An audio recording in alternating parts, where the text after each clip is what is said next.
12 persone janë vënë pranga nga policia e Durrësit pasi akuzohen se shpërndanin lëndë narkotike në afërsi të shkollave e gjimnazeve në qytet. Operacioni policor i koduar Klining 3 solli arrestimin e organizatorit të grupit, ndërsa një tjetër është shpallur në kërkim.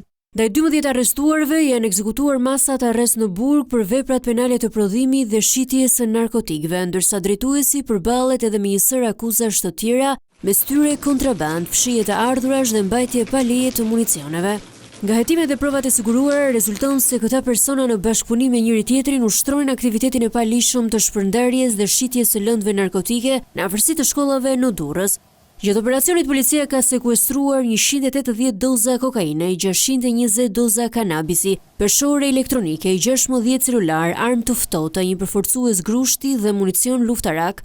Ndërkohë shumë herët si rezultati i hetimeve në kuadër të operacioneve policore të koduara Klining 1 dhe Klining 2 janë arrestuar me 10 persona të tjerë po për shitje të drogës.